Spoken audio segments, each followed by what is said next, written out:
রসিক রাজা গোপাল ভাঁড়। যেদিকে তাকাচ্ছি সেদিকটাই পুরো শ্মশান। তাহলে গিন্নি তুমি বলতে চাইছো যে আমি ইহলোকের মায়া ত্যাগ করলে আমার পারলৌকিক কাজ এই ঘরেই হয়ে যাবে? বাহ, কি মজা! মরার পরেও খরচা বাঁচিয়ে দিলাম। একদম বাজে কথা বলবে না। সারাদিন তুমি এদিক ওদিক চরকির মতন ঘুরতে থাকো, না আছে সংসারের কোনো দায়, না আছে দায়িত্ব। অনেক সয়াছি আর নয়, আসল ঘাট সাজি করে এখন আমার কাছে ন্যাকা সাহায্য। ও বাবা, আমি আবার কখন ন্যাকা সাজলাম? আমার বাবা স্পষ্ট কথা, আর স্পষ্ট কথায় কোনো কষ্ট নেই। কষ্ট তো আমার গো, সংসার সামলাতে হচ্ছে কিন্তু কোনো অর্থের জোগান নেই, শুধু অভাব আর অভাব। একটা কথা মনে রাখবে গিন্নি, অর্থই অনর্থের প্রধান কারণ, তাই ওই সব থেকে দূরে থাকাই উচিত। আমি আর তোমার এসব কথাই বলবো না। হ্যাঁ, তোমার যদি সংসারে বিন্দু মাত্র গাফিলতি দেখি না, এবার একেবারে মহারাজকে নালিশ করে ছাড়বো। হ্যাঁ, বাপরে বাপ, এ তো দেখছি মশা মারতে কামান দাগা। হ্যাঁ, আমার মুখের বুলি বন্দুকের গুলির থেকেও জোরে ছুটবে। হ্যাঁ, মহারাজ, আমার কিছু বক্তব্য ছিল। তা বক্তব্য যখন আছে তখন আবার চেপে রেখেছো কেন? বলে ফেলো ঝটপট। মহারাজ, আমাদের প্রতিবেশী রাজ্যগুলোর অবস্থা ভালো নয়, যেখানে সেখানে নাকি প্রজা অসন্তোষ হচ্ছে। হ্যাঁ, সে কি কথা? এ তুমি কোথা থেকে শুনলে? একদম ঘোড়ার মুখের খবর মহারাজ, আমি খোঁজ খবর নিয়ে দেখেছি। তাহলে তো আমাদের এক্ষুনি সতর্ক হওয়া দরকার। হ্যাঁ মহারাজ, সেই জন্যেই আমি বলছি আমাদের এখন একটাই কর্তব্য। কি কি কি কর্তব্য? আমাদের রাজ্যের সকল প্রজাদের অভিযোগ শোনা খুব দরকার, কারণ প্রজারাই মহারাজের আসল সম্পদ। এর পেছনে নিশ্চয়ই মন্ত্রীমশাইয়ের কোনো উদ্দেশ্য আছে। মহারাজ, আমি কিছু বলতে চাই। হ্যাঁ হ্যাঁ হ্যাঁ, বলো না। আমার মনে হয় যার যা সমস্যা সেটা সে স্থানীয়ভাবে মিটিয়ে নি। গ্রামে গ্রামে নায়েব আছে, প্রধান আছে। হ্যাঁ, তা তো আছেই। আর তারা না সামলাতে পারলে মন্ত্রীমশাই আছেন। তাতেও সামলানো না গেলে তখন না হয় মহারাজ দেখবেন। প্রজাদের হাজারো বায়নাক্কা থাকতে পারে, কজনকে মহারাজ সামলাবেন? আর প্রজাদের মন জয় করতে মন্ত্রীমশাই একাই 100। গোপাল এটা কিন্তু ঠিক কথা বলেছে। একদম ঠিক। প্রজাদের মন জয় করার কাজে মন্ত্রীমশাইয়ের জুড়ি মেলা ভার। হ্যাঁ হ্যাঁ গোপাল, এটা তো তুমি একদম ঠিক কথা বলেছো। আমাদের সামান্য কেটে ছড়ে গেলে আমরা বাড়িতেই আমাদের প্রাথমিক চিকিৎসা করি। সবকিছুর জন্য তো আর রাজবৈদ্যকে নিয়ে টানাটানি করা যায় না। ঠিক তাই, সব সমস্যা পুকুর পাড়ের সমস্যা, রাজসভায় টানার অত দরকার নেই। কত সূক্ষ্ম পরিকল্পনা করেছিলাম। ভেবেছিলাম মহারাজের কাছ থেকে প্রজাদের কিছু পাইয়ে দিয়ে লাভের গুড় খাবো, কিন্তু কিন্তু গোপাল সে গুড়ে বালি ঢেলে দিল। আরে বাবা, গোপাল বালি ঢেলেছে তো কি হয়েছে? তুমি গুড়ে জল ঢেলে দাও। তাতে আমার কি হবে? গুড়ে জল ঢাললে তো মিষ্টি শরবত হয়, তাতে পেপাসাও মেটে, মনও ভরে। সাব্বাস, তুমি আমার মাথায় করে দিলে বুদ্ধির চাষ। যা একটা বুদ্ধি এসেছে না, কি বলবো গিন্নি।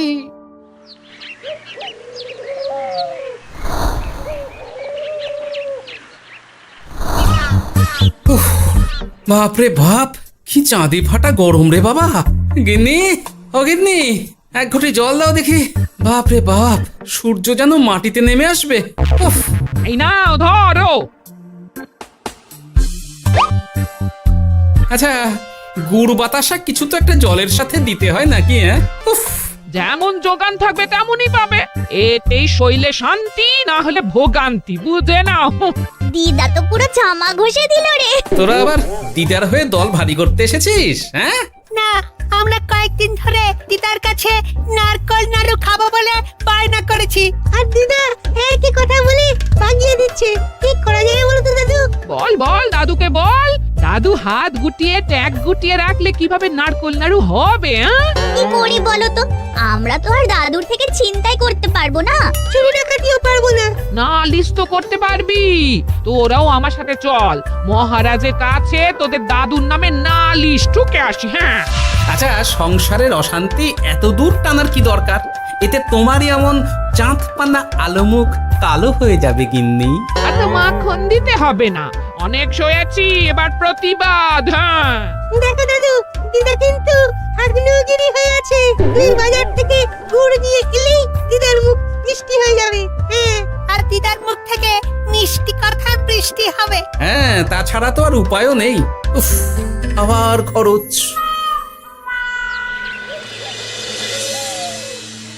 শোন কটা কটা, কোনো বেফাস কথা বলবি না। আমি যেমন যেমন শিখিয়েছি তুই ঠিক তেমন তেমন বলবি। হ্যাঁ মন্ত্রী মশাই, আপনি তো আমাদের মা বাপ, আপনি আমাদের শিক্ষা গুরু। ব্যবসা করলে লোকজন একটু এদিক ওদিক করে, আমাদের ওই এদিক ওদিকের মাঝখানে সেই দিকটা চেপে ধরতে হবে। একদম খপ করে। ওই তো গুড়ের আড়তে চলে এসেছি, তাহলে কথাটা আপনি পারুন। এই যে পটলা, বলুন মন্ত্রী মশাই, আমার দোকানে সদল বলে তোর নামে যে একটা বড় অভিযোগ আছে। অভিযোগ আমার নামে? হ্যাঁ, আমার কাছে খবর আছে এবারে নাকি যে গুড়ের যোগান হয়েছে তাতে চিটে গন্ধ আছে। ইয়ে না মানে মানে অত মানে কি করছি? এই মোটা ঘটা, তোরা একটু খেয়ে পরীক্ষা করে দেখ। রাজ্যবাসীর কথা ভেবে আমাদের তো এটা করতেই হবে। হ্যাঁ দেখছি, ভাই দেখি একটু গুড় খেয়ে দেখি।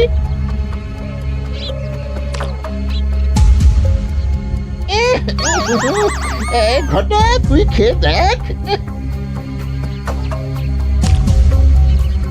বাবারে বাবা, এ তো চ্যাটচ্যাটে গন্ধ। হ্যাঁ তাই তো বলছি। কি ব্যাপার, গুড়ের ব্যবসাতেও জাল? হ্যাঁ, ওই জাল দেওয়ার জন্যই একটু চ্যাটচ্যাটে, কড়া পাক, কিন্তু গুড় খারাপ তো নয়। আমি এক্ষুনি তোর সব গুড় বাজেয়াপ্ত করছি। এরপর রাজদরবারে বিচার হবে, তখন ভালো খারাপ সব বেরিয়ে যাবে। কেমন? ও মন্ত্রী মশাই, এই রকম করবেন না। আমি তো বলছি এবারে গুড় একটু বেশি জাল দেওয়া হয়ে গেছে। সে যাই হোক, প্রজাদের সন্তুষ্টি আমার একমাত্র লক্ষ্য। একটু এদিক ওদিক হলেই ঘ্যাচাংফু করে দেবো। কি? এই সামান্য ব্যাপারের জন্য আবার রাজসভার কি দরকার মন্ত্রী মশাই? এইখানেই ব্যাপারটা কোনো রকমই মিটিয়ে নিন না। হ্যাঁ, এই তো বাছাধন, পথে এসো। এই রফাটা এখানেই সেরে নিন, নইলে পটলা রাজসভায় দফা রফা হয়ে যাবে। শোনো, তুমি একটা দুটো করে আপাতত ওই মোট 10 টিন গুড় মন্ত্রী মশাইয়ের কাছে পাঠিয়ে দেবে। এখন আমরা 2 টিন তুলে নিলাম, বাকি 8 টিন আমার বাড়িতে সময় মতন পাঠিয়ে দিবি। কেমন? আচ্ছা আচ্ছা আচ্ছা আচ্ছা, ঠিক আছে ঠিক আছে। এর দাম আমি ঠিক অন্যভাবে তুলে নেবো। হ্যাঁ, ব্যাস, গুড় জলের মধ্যে গন্ধরাজ লেবুর পাতা দিলাম। এবার আর কোনো ওই চিটে গুড়ের গন্ধ থাকবে না। এই তো চাই। বিনামূল্যে বাজিমাত করে দেব। প্রজাদের মন আর মহারাজের ধন আমাদের একমাত্র লক্ষ্য।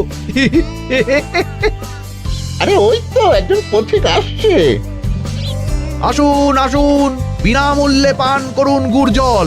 গরমে ঠান্ডার শান্তি, দূর হবে শরীরের ক্লান্তি। আসুন আসুন। সত্যি দিন তাহলে মন্ত্রী মশাই, কত দূর থেকে হাঁটছি, দিন ওই একবার গুড় জলই দিন। পান করুন, আর মন্ত্রী মশাইয়ের নাম গান করুন।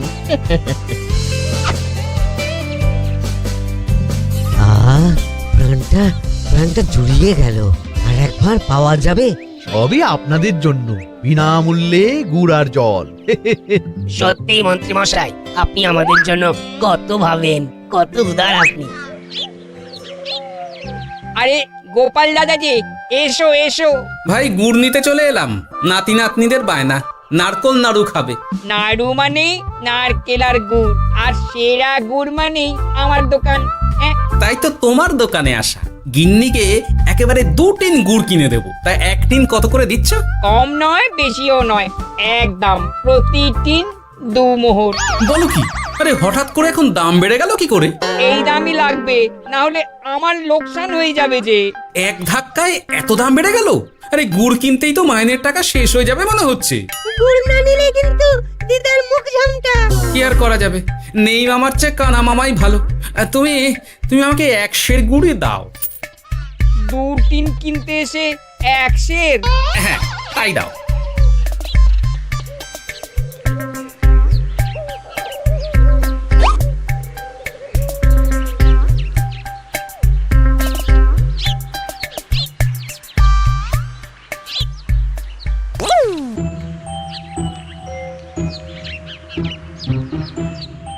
ও দাদু, তুমি ওখানে দাঁড়িয়ে আছো কেন গো? চলো চলো, ঘরে চলো। যত তাড়াতাড়ি বাড়ি যাবে তত তাড়াতাড়ি নাড়ু হবে। বটাকে দেখলাম ওই দোকানে ঢুকলো আর 2টো গুড়ের টিন তুলে নিয়ে চলে গেল, কিন্তু কোনো দাম দিল না। কি বলছো গো? এ তো বিশাল খাতির। শোন, তোরা একটু বটার উপর নজর রাখিস তো। হ্যাঁ, সে তো রাখতেই হবে। বড়টা কাকা তো আমার মন্ত্রী মশাইয়ের ডান হাত বলে কথা। তবে একটা কথা দাদু, তুমি 2-3 গুড়ের বদলে 1 সের নিয়ে যাচ্ছ। তোমার কিন্তু কপালে দুঃখ আছে।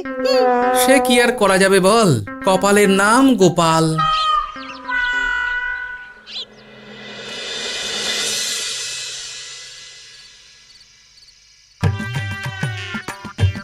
মস্করা পেয়েছো?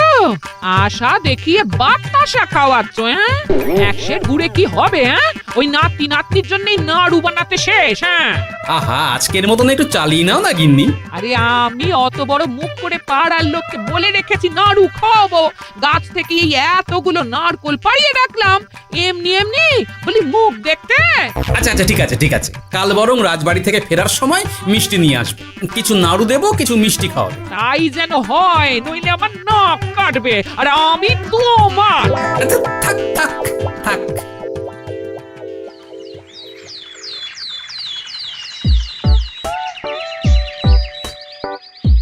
ওই দেখ, দাদু ফিরছে, চল ধরি।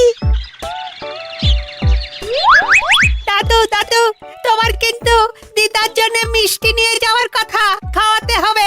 তাছাড়া মনে আছে মনে আছে। শুধু দিদার জন্য নিয়ে গেলে চলবে না, আমরাও খাবো। আরে বাবা, ঠিক আছে ঠিক আছে, খাওয়াবো। চল চল, ভোলা ময়রার দোকানে চল। দাদু জানো, আমরা আজকে দেখলাম ঘটা কাকাও ওই দোকানে গুড় নিতে গিয়েছিল আর বিনামূল্যে গুড় দিয়ে এলো। হ্যাঁ,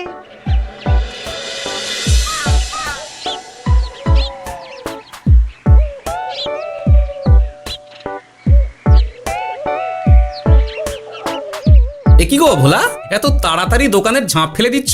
আর কি করব বলো, দুপুরের দিকেও বেচা কেনা হচ্ছে না। মন্ত্রীমশাই বিনা পয়সায় গুড় আর জল খাওয়ালে কে আর পয়সা খরচা করে মিষ্টি কিনতে আসবে বলো? আচ্ছা, সেই জন্যই বটা গতকাল আড়তদারের কাছ থেকে গুড় তুলে নিয়ে যাচ্ছিল। আমার ষষ্ঠ ইন্দ্রিয় যদি ঠিক কথা বলে, তাহলে ওই আড়তদার পটলা সেই খরচ বাকিদের ওপর চাপাচ্ছে। নইলে গুড়ের এত দাম তো বাড়তে পারে না। কি জ্বালাতনে পড়লাম বলো তো। যাকে, এই ব্যাপারটা আমি দেখছি। আগে তুমি গোটা কত রসগোল্লা দাও তো।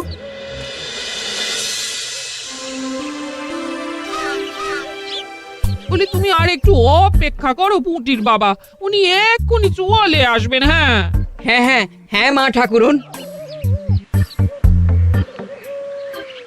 আরে পুঁটির বাবা যে, এ নাও ধরো। বলো বলো বলো, সব ভালো তো? আর ভালো, এভাবে চলতে থাকলে চাষবাস সব মাথায় উঠবে। কেন গো, কি হয়েছে? আর বলো না গোপাল দাদা, মন্ত্রী মশাই তো বিনা পয়সায় সবাইকে দেদার গুড় আর জল খাওয়াচ্ছে। আর সবাই তো গুড় আর জল খেয়ে গাছের তলায় শুয়ে লম্বা ঘুম দিচ্ছে, কেউ চাষাবাদ করছে না। নয়, হ্যাঁ, মন্ত্রী মশাই এমন কল খাটিয়েছেন যে সবাই ওই রাস্তা ধরেছে। আরাম পেলে কে আর কাজ কাম করতে চায় বলো? সে কি, আহা, এভাবে চাষাবাদ ছেড়ে বিশ্রাম নিলে যে কদিন পরে সবাই খেতে পাবে না। গুড় জলের লোভে সবাই আরাম পিপাসু হয়ে গেছে। ঠিক আছে, আমি দেখছি কি করা যায়।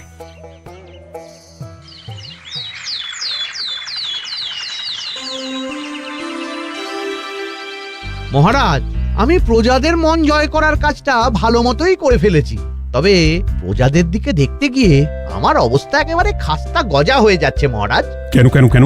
গুড় আর জল গুলে খাওয়াতে গিয়ে আমি দুর্বল হয়ে যাচ্ছি। প্রতিদিন এত এত গুড়ের যোগান দেওয়া তো আর মুখের কথা নয়। সত্যি মন্ত্রী, তুমি প্রজাদের জন্য এত করেছো, এটা শুনেও শান্তি। যাই হোক, এবার থেকে প্রজাদের স্বস্তির কথা ভেবে জল মিষ্টির খরচ বহন করব আমি। রাজকোষ থেকে যেমন যা লাগবে নিয়ে নিও। ধন্যবাদ মহারাজ, আপনি মহান। আচ্ছা মন্ত্রী মশাই, গুড় কিনতে কি সত্যি তেমন কোনো খরচ হচ্ছে নাকি সেটাও দয়ার দান? মুখ সামলে কথা বলো গোপাল। গোপাল, তুমি সবসময় মন্ত্রীর পেছনে লেগো না তো। একটা ভালো কাজ করছে তাতেও তোমার পেছনে লাগা চাই। চিরকাল তো তুমি শুধু বেগার হেঁটে গেলে গো। এখন তুমিও খোঁটা দাও। আমরাও এখন নিজেদের কানে শুনে এলাম পুরো গরম খবর। কি খবর রে? বটা কাকা আর ঘটা কাকা গুড়ের টিন নিতে নিতেই আড়তদার শুনিয়ে দেয় 10 টিন গুড়ের হিসেব মিটে গেল। বটা কাকা বলে আগের বার তো মন্ত্রী মশাই চিটে গন্ধের কথা বলেছিল, এবার যদি বিনামূল্যে গুড় না পাই তাহলে ওই ধোঁয়া গন্ধ দিয়ে চেপে ধরবে। হ্যাঁ বাবা, এ তো পুরো হুমকি দিয়ে আর ক্ষমতার অপব্যবহার করে কাজ হাসিল হচ্ছে রে। এবার তুমি কি করবে দাদু? না, আমি ঠিক করে নিয়েছি এবার আমি কি করব। আমাকে এখন বেরোতে হবে। এই এখন তুমি আবার কোথায় যাবে এই ভর দুপুরে? আমি পুণ্য অর্জন করার চেষ্টায় যাচ্ছি গিন্নি। এতে আমার কি? কথাতেই তো আছে, পতির পুণ্যে সতীর পুণ্য।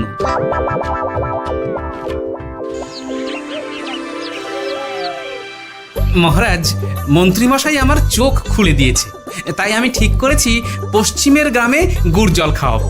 এই তো, এটা ভেবে আমি খুব খুশি হয়েছি যে গোপাল, তুমি নিজের ভুল নিজেই বুঝতে পেরেছো।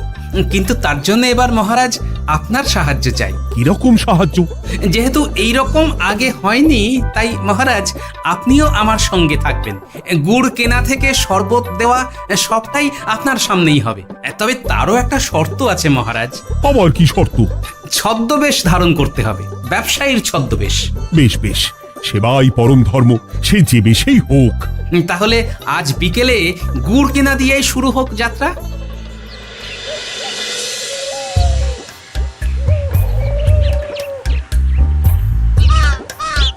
আমাদের 10 টিন গুড় লাগবে।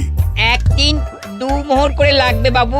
বলি, চিটে গন্ধ ধরা গুড়েরই যদি এত দাম হয়, তবে ধোঁয়া গন্ধে উঠলে কি হবে?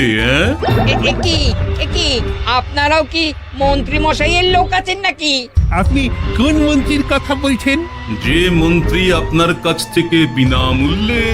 ইয়ে না মানে, এবার পুরো কথা খুলে বলবে নাকি মারধর ধোলাই দিয়ে বলাতে হবে? বলো বলো, কি ব্যাপার? মন্ত্রী মশাই আমাকে ভয় দেখিয়ে 10 টিন গুড় নিয়ে গেছেন। এরপরে যদি আপনারাও আমাকে ভয় দেখান আর গুড় তুলে নিয়ে চলে যান, তাহলে আমাকে ব্যবসা তুলে দিয়ে চলে যেতে হবে। আসল ব্যাপারটা কি একটু খোলসা করে বলো তো। কদিন আগে মন্ত্রী মশাই আর ওনার 2 সাকরেদ বটা আর ঘটা এলো, তারপর। এই যে পটলা, বলুন মন্ত্রী মশাই। আমার কাছে খবর আছে এবারে নাকি যে গুড়ের যোগান হয়েছে তাতে চিটে গন্ধ আছে। কি ব্যাপার, গুড়ের ব্যবসাতেও জাল? হ্যাঁ, আমি এক্ষুনি তোর সব গুড় বাজেয়াপ্ত করছি।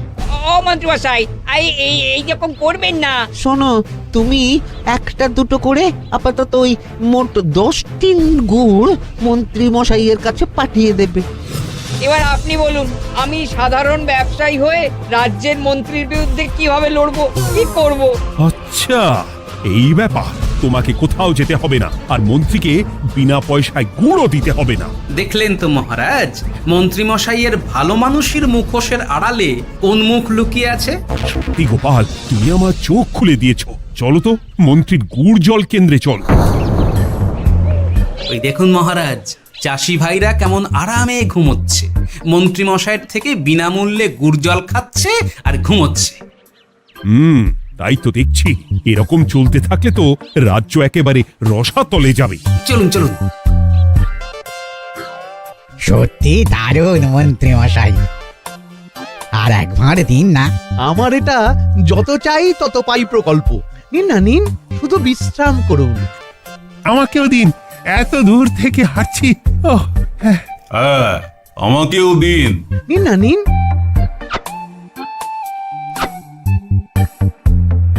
শরবতে কেমন চিটে গন্ধ। হ্যাঁ তাই তো দেখছি। এই এই ভালো করে লেবু পাতা চটকাসনি নাকি? ইয়ে না না, মানে বেশি চটকালে যে তেতো হয়ে যাবে। এই মশাই, আপনারা খেলে খান নইলে চলে যান। আমরা তো দুজনে যাব না মন্ত্রী, সাথে তোমাকেও নিয়ে যাব। সাধারণ গরিব দোকানদারের সঙ্গে চলো না, ভয় দেখানো। এবার আপনাকে মহারাজ ভয় দেখাবেন, শুলে চড়াবেন, গুড় নিয়ে গুলবাজি। হ্যাঁ, ভয় দেখিয়ে গুড় তুলে এনে লোককে খাইয়ে নাম কিনছো। তারপর আবার আপনার কাছ থেকে মোহর নিয়ে রাজকোষ ফাঁকা করছে। ভুল হয়ে গেছে মহারাজ। আর কোনো ক্ষমা নয়। নিজেকে অনেক শেয়ানা ভেবেছিলেন না, কিন্তু সে গুড়ে বালি হয়ে গেল। যতবার আপনার সাথে থেকে কিছু করি ততবার ফেসে যাই। এবার থেকে মাঠে ঘাটে গিয়ে গিয়ে ক্লান্ত মানুষদের জল শরবত খাওয়াবে মন্ত্রী নিজের খরচে। সঙ্গে ভোলা ময়রার দোকানের দানাদার। আর এটাও খেয়াল রাখতে হবে কেউ যেন কাজে ফাঁকি না দেয়। আমার সর্বনাশ হয়ে গেল।